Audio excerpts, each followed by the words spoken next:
మీ మీ వాదన ఏ విధంగా ఉంది? మీకు మన ఛానల్ మా ప్యానల్లో ఉన్న పెద్దలకు అదేవిధంగా మా ప్రేక్షకులందరికీ నమస్కారం. రవి గారు, నైని కోల్డ్ కుంభకోణం ఏదైతే ఉందో ఇది కాంగ్రెస్ పార్టీ మసిపూసి మారడికాయ చేయడానికి ఎంత బాగా ప్రయత్నం చేస్తుందో ప్రజలందరికీ అర్థమవుతుంది. నేనేమంటున్నానంటే 2018, 2014 నుంచి 18 మధ్యలో వచ్చిన టెండర్లలో మేము 2 సార్లు టెండర్లు పిలిచాం. 2 సార్లు పిలిచినప్పుడు ఈ ఈ కోల్డ్లో కాంట్రాక్టర్లు ఎవరైనా ఏ ఒక్కరైనా కొన్ని 10ల సంఖ్యలోనో 20ల సంఖ్యలోనో లేదా ఎక్కువనే కాంట్రాక్టర్లు టెండర్లకు వచ్చారు. మరి ఏ ఒక్కరైనా ఆ కాంట్రాక్టులు మాకు దక్కలేదని కానీ, లేకపోతే ఇక్కడ అక్రమం జరుగుతుందని కానీ, అక్రమాలు జరగడానికి ఇవన్నీ ఫాల్స్ నిబంధనల్ని పెట్టారని కానీ ఏ ఒక్కరైనా ఏ సందర్భంలోనైనా మా 10 ఏళ్ల పరిపాలనలో కావచ్చు లేదా 2014-18 నుంచి తర్వాత అంటే 6 ఏడేళ్ళ కాలం ఎవరైనా క్వశ్చన్ చేశారా అనేది మనం ఒకటి పరిగణలోకి తీసుకోవాలి. ఒకవేళ ఆ కాలంలో మేము పెట్టరాని నిబంధనలు పెట్టి అకస్మాత్తుగా తెర మీదకి తీసుకొచ్చి ఏ ఒక్క కాంట్రాక్టర్కైనా టెండర్ని రద్దు చేయటం కానీ, వాళ్ళని వెయ్యకుండా చేయటం కానీ, టెండర్కే అవకాశం ఇవ్వకపోవడం కానీ మేమేమైనా చేసిన కంప్లైంట్స్ ఏమైనా వచ్చినాయా, అటువంటి దాఖలాలు ఏమైనా ఉన్నాయా అంటే ఇవన్నీ మనం పరిగణలోకి తీసుకోవాలి.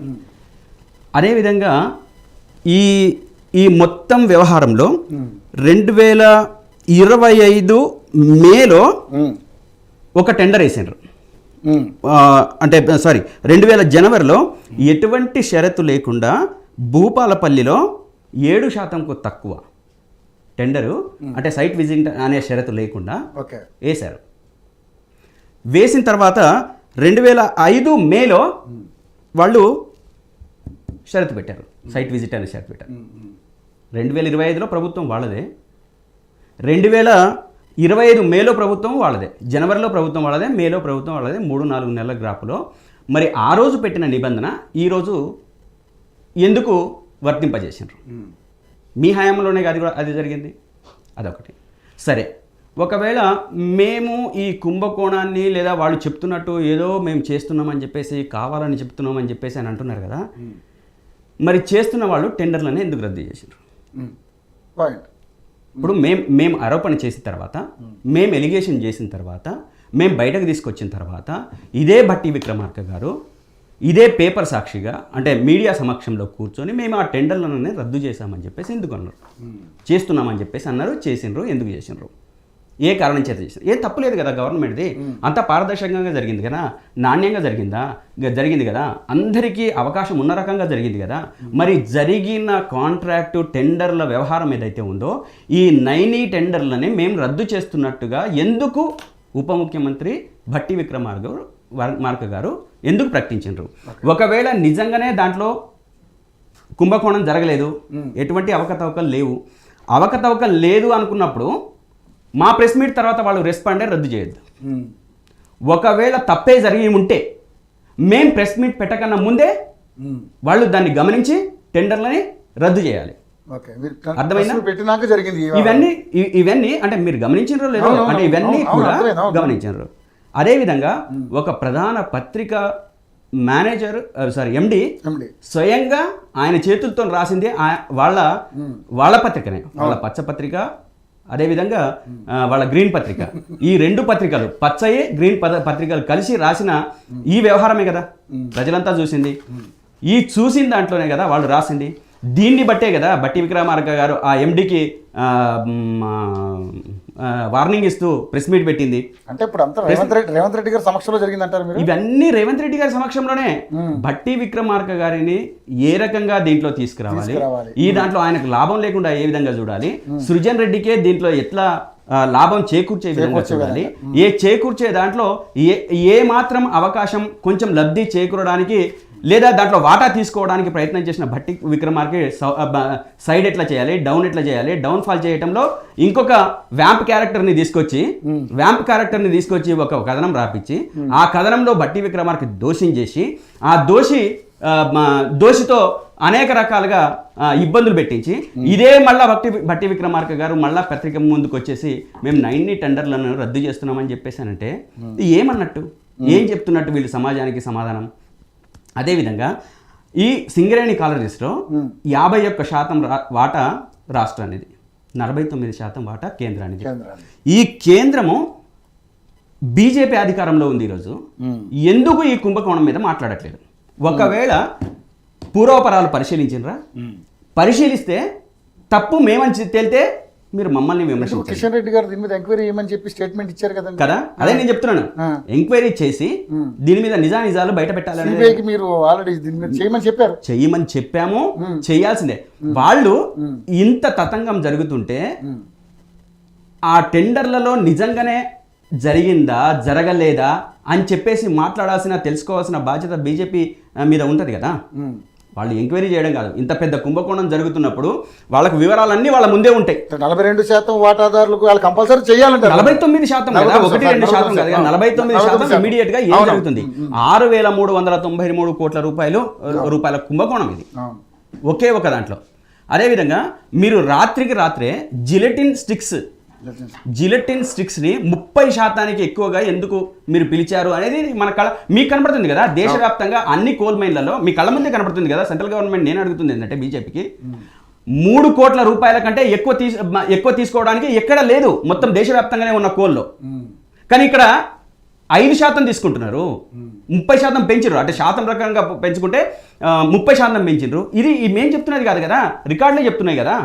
ఈ రికార్డులు చెప్తున్న దాంట్లో జీవీ రెడ్డి గారు ఆయన స్వయంగా నేను దీని మీద సంతకం పెట్టనని చెప్పేసి అన్నాడు కదా. అంటే ఈ మొత్తం వ్యవహారాలలో ఈ మొత్తం మేనేజ్మెంట్లో మీకు ఇంత తంతు జరుగుతుంటే మీకు అర్థం కావట్లేదా, మీకు తెలియట్లేదా? అంటే నేను వీళ్ళ వాటా ఉంది కదా, వీళ్ళ వాటా ఉంటే అట జీవీకే రెడ్డో లేకపోతే ఇంకో ఎక్స్పర్సనో నేను పెట్టను సంతకం అని చెప్పేసి నన్ను వెనకకు పంపించినా పర్వాలేదు, వెనకకు పోతానని చెప్పేసి అన్న మాట వాస్తవం కాదా? ఇది మీకు తెలియదా? దీనికి సిబిఐ ఎంక్వైరీ కావాలన్నా? అది మన కళ్ళ ముందే కనపడతా ఉంది కదా. కనపడుతున్నప్పుడు మీరు ఎందుకు క్వశ్చన్ చేయలేదు, ఎందుకు మాట్లాడట్లేదు? అంటే మీరు కూడబలుకుంటున్నారా? లేదా కూడబలకపోతే ఇది నిజమా కాదా చెప్పండి. నేను ఏమంటున్నానంటే మీరు లోతుల్లోకి పోయి మాట్లాడాల్సిన అవసరం లేదు. మీరు వీళ్ళు ఇంత తీసుకున్నారు, వాళ్ళు అంత తీసుకున్నారు, అది జరిగింది ఇది జరిగింది అని కూడా మాట్లాడాల్సిన అవసరం లేదు. ఒక పర్సన్ నేను 30% పెంచితే నేను రిజైన్ చేస్తాను, నేను ఉండను, మీరు ఏం చేసినా నేను ఉండే ప్రసక్తి లేదు, రేపు ఏమన్నా జరిగితే ఎంక్వైరీ జరిగితే నా మీదకు చుట్టుకుతుంది అని చెప్పేసి ఆయన అన్నమాట వాస్తవం కాదా? ఆయనకు రివర్స్ చేసిన సంగతి మీకు తెలియదా? అదేవిధంగా ఇంకో పర్సన్ కూడా నేను దీని మీద సంతకం పెట్టనని చెప్పేసి అన్నాడు కదా. ఇవన్నీ విషయాలు మీకు తెలియకుండానే పోతున్నాయా? ఎందుకు మీరు కళ్ళు మూసుకొని ఉన్నారు? కళ్ళు మూసుకొని ఉన్నారా లేకపోతే కాంగ్రెస్ పార్టీ ఎట్లా చేస్తే అట్లా చూద్దామని చెప్పేసి అనుకుంటున్నారా? బీజేపీ కూడా దీంట్లో మాట్లాడాల్సిన అవసరం ఉంది.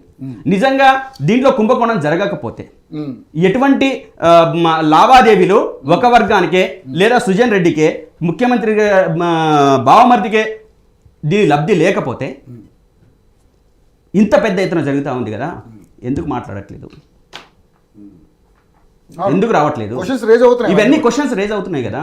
మరి రేజ్ అవుతున్న సందర్భంలో ఇప్పుడు టీవీల ముందు కూర్చొని ఈ పేపర్లో ఇప్పుడు ఎవరు నేను అధికారికంగా వాళ్ళు తీసుకొచ్చిన లెక్కలతో సహా నేను ఈ పేపర్ చూపెడతా. నేను ఇప్పుడు ఇందాక అంటే పర్సన్ మన కార్తిక్ రెడ్డి గారు మాట్లాడుతూ ప్రెస్ మీట్లో ఏదో ఔటంకిస్తూ అంటే అన్నీ చెప్పారు కానీ ఇంకా కొన్ని అంటే పూర్తిగా చెప్పలేదని చెప్పేసి ఎవరో ప్రెస్ వాళ్ళు రాసిండ్రు అని చెప్పేసి అన్నాను. నేను 28 పేజీల డాక్యుమెంట్ తీసుకొచ్చిన, అఫీషియల్ డాక్యుమెంట్ తీసుకొచ్చిన. ఇవన్నీ నేను చదువుకుంటూ కూర్చోను. దీంట్లో ఎవరి టెండర్ ఏంటి పరిస్థితి మొత్తం ఉంది. 28 పేజీల నిబంధనలు ఉన్నాయి, అన్నీ ఉన్నాయి. ఇప్పుడు నేను అన్నీ చెప్పకపోతే గౌతమ్ ప్రసాద్ మాట్లాడుతూ చూపించాడు కానీ మొత్తం చదవలేదు. చదువుతారా? మీరు చూడండి, చదవమంటే చదువుతాం. నేను ఏమంటున్నానంటే సైట్లో ఉన్నాయి, అఫీషియల్గా మీరు పెట్టిన నిబంధనలు ఉన్నాయి. జనవరిలో పెట్టిన నిబంధన ఏదైతే ఉందో మళ్ళీ ఇక్కడ మేలోకి వచ్చేటప్పటికి ఎందుకు లేదు? ఇవన్నీ కావాలి కదా. మరి కావాలని అనుకున్నప్పుడు నువ్వు ప్రజలకు చెప్పాలని అనుకున్నప్పుడు ఈ విషయాలన్నింటినీ చెప్పకుండా నువ్వు డైవర్షన్ పాలిటిక్స్ నువ్వు చేస్తున్నావా మేము చేస్తున్నామా? మేము చేస్తున్నది కాదు, ప్రతి ఎలక్షన్ రాగానే డైవర్షన్ పాలిటిక్స్ నువ్వు చేస్తున్నావు. అసెంబ్లీ ఎలక్షన్స్ అప్పుడు డైవర్షన్ పాలిటిక్స్ ఏం చేసినావు? కాళేశ్వరం చేసినావు. ఎంపీ ఎలక్షన్స్ రాగానే ఏం చేసినావు? సెంట్రల్ బీజేపీతోని ఎంక్వైరీ అని చెప్పేసి పెట్టించినావు. అదేవిధంగా మొన్న సర్పంచ్ ఎలక్షన్స్ ముందు ఏం చేసినావు? మళ్ళీ నోటీసులు అని చెప్పేసి పెట్టినావు.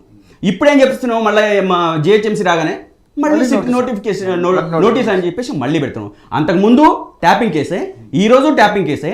ఇదే ట్యాపింగ్ కేసు జనవరి 5వ తేదీ నాడు సుప్రీంకోర్టు చక్రధర్ గౌడ అనే పర్సన్ పెట్టిన దానికి ఇక్కడ హైకోర్టులో కొట్టివేస్తే స్వయంగా తెలంగాణ రాష్ట్ర ప్రభుత్వమే సుప్రీంకోర్టులో కేసు వేసింది. ఈ కేసు వేస్తే ఈ దానికి ఎటువంటి ఆధారాలు లేవని చెప్పేసి సుప్రీంకోర్టు కొట్టేసింది జనవరి 5వ తేదీ నాడు.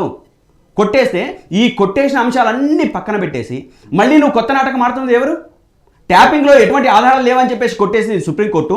మళ్ళీ నాటకాలు, డ్రామాలు, అన్ని రకాల స్టంట్లు చేస్తున్నది మీరు, మీ వంది మాగదులు. ఈ వంది మాగదులు మాట్లాడుతూ చేస్తున్న దాన్ని మళ్ళీ బీఆర్ఎస్ చేస్తుందనడం ఏంది? మీరు ఆడాల్సింది ఈ నాటకాలు కాదు. మీరు ఆడాల్సింది నాటకాలు ఏం ఆడాలి? మీరు చెప్పింది చేయాల్సింది ఏమున్నాయి?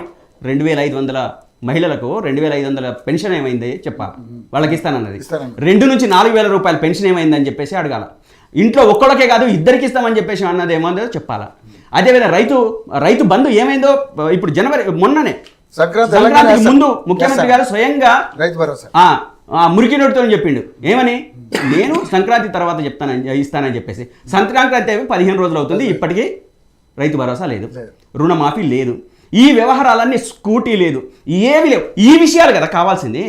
ఎలక్షన్ ఇక బంగారం గురించి స్వయంగా వి హనుమంతరావు గారు అరే ఓ ఏడుస్తావు బాబాయ్ మేము అని చెప్పేసి పాపం మా పెద్ద ఆయన వాటి నిజాయితీ. కొంతమంది కాంగ్రెస్ వాళ్ళు నిజాయితీగా, అంటే ఆ నిజాయితీని కూడా మనం తెలుసుకోవాలి. కొంతమంది అరే నిజంగానే